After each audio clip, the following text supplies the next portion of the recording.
ഒരു സ്ത്രീ കുളിച്ച് കഴിഞ്ഞതിനു ശേഷം കുളിക്കും കഴിഞ്ഞ് പിന്നെ മൂത്രമൊഴിക്കാൻ പോയപ്പോ വീണ്ടും ആ മൂത്രമൊഴിച്ച സമയത്ത് മനിയ് കണ്ടു, പുരുഷന്റെ മനിയ് കണ്ടു എങ്കിൽ കുലി നിർബന്ധമാണോ അല്ലേ എന്ന് അവിടെ വിശദമായി നമ്മുടെ ഭാര്യന്മാർക്ക് നമ്മൾ പഠിപ്പിക്കേണ്ട ഒരു മസ്അലയാണ്. സ്ത്രീകളും വളരെ ഗൗരവത്തിൽ അറിയേണ്ട ഒരു മസ്അലയാണത്. അതായത് ഒരു ഭാര്യയിൽ ഭർത്താവ് ബന്ധപ്പെടുകയും അവളുടെ വികാരം പൂർത്തിയാകുന്ന രൂപത്തിൽ തന്നെ അവൾ തമ്മിൽ ബന്ധപ്പെട്ടു, എന്നിട്ട് അവൾ കുളിച്ചു ശുദ്ധിയായി.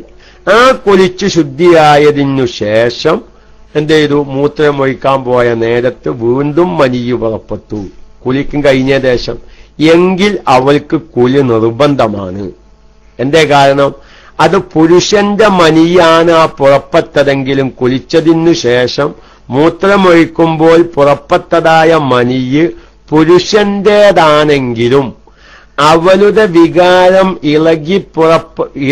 അവളുടെ വികാരം പൂർത്തീകരിക്കുന്ന രൂപത്തിലുള്ള ബന്ധപ്പെടൽ നടന്നതുകൊണ്ട് ഈ പുരുഷന്റെ മനിയിൽ ആരുടെ മനിയും കലരാൻ സാധ്യതയുണ്ട്. ഈ സ്ത്രീയുടെ മനിയും കലരാൻ സാധ്യതയുണ്ടായതുകൊണ്ട് അവളുടെ മനിയ് പുറപ്പെട്ട ഹുക്കുമിലാണ്. അപ്പൊ രണ്ടാമത് വീണ്ടും കുളിക്കൽ നിർബന്ധമാണ്.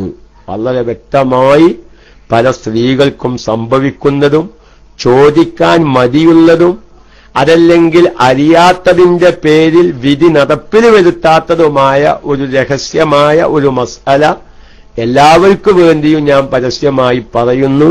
ആർക്കും എതിർപ്പൊന്നും ഉണ്ടായിരിക്കില്ല എന്നും വിശ്വസിക്കുന്നു.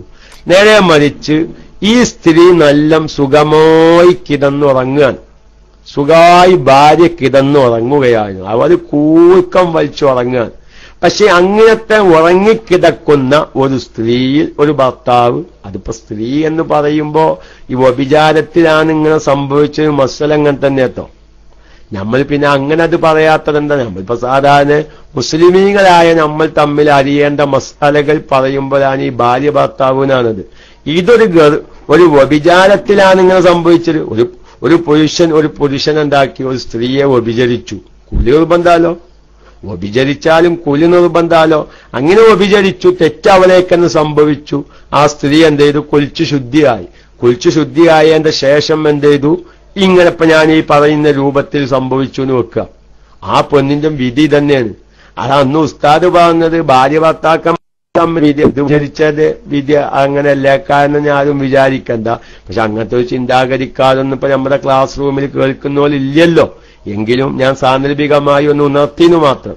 ഏതോ ഇരിക്കട്ടെ, ഉറങ്ങിക്കിടക്കുന്ന ഒരു സ്ത്രീയെ, ഒരു ഭാര്യയെ ഒരു ഭർത്താവ് ബന്ധപ്പെട്ടു. ഇവർ ഈ വിവരേ അറിഞ്ഞിട്ടില്ല.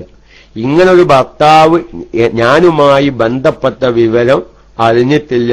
സുബഹി നിസ്കരിക്കാൻ നേരത്ത് അല്ലെങ്കിൽ സുബഹി ബാങ്ക് കൊടുത്തേക്ക് ഭർത്താവ് പറഞ്ഞേ, എന്നാ പോയി കുളിച്ചാലത്തോ, പോയി കുളിച്ചാലാന്നാണ്. ഞാനെന്തേ കുളിക്കണ്? ഞാൻ നല്ല ബന്ധപ്പെട്ടിട്ടുണ്ട്. അപ്പൊ ഈ ഭാര്യ അത് തീരെ അറിഞ്ഞിട്ടില്ല. ഭാര്യ പോയി കുളിച്ചു, ഭർത്താവ് ബന്ധപ്പെട്ടു, കുലി നിർബന്ധമായല്ലോ. ഉറങ്ങാച്ചിട്ട് കുലി നിർബന്ധമായിരിക്കൂല. കുലിയൊക്കെയും കഴിഞ്ഞു. പിന്നെ മൂത്രമൊഴിച്ചപ്പോ മനിയ് പുറത്തു വന്നു. സ്ത്രീ മൂത്രമൊഴിച്ചപ്പോൾ മനിയ് പുറത്തു വന്നു. പക്ഷെ അവിടെ കുലി നിർബന്ധമില്ല. കുലിച്ചതിനു ശേഷം വീണ്ടും ഇങ്ങനത്തെ ഒരു ഉറങ്ങിക്കിടക്കുന്ന ഒരു സഹോദരിയെ, ഒരു ഭാര്യയെ ഭർത്താവ് ബന്ധപ്പെടുകയും അവരാ വിവരം അറിയുക പോലും ചെയ്തിട്ടില്ല. അതല്ലെങ്കിൽ ഇനി ഉറങ്ങിക്കിടക്കണ്ട, സംഗതിയൊക്കെ നടന്നു. ഓല അറിഞ്ഞുകൊണ്ട് തന്നെ ചെയ്തത്, ഓല അറിഞ്ഞുകൊണ്ട് തന്നെയാണ് ചെയ്തത്. പക്ഷെ അവൾക്ക് അവളുടെ വികാരം പൂർത്തിയായിട്ടില്ല. നോക്കി, അങ്ങനെ എത്ര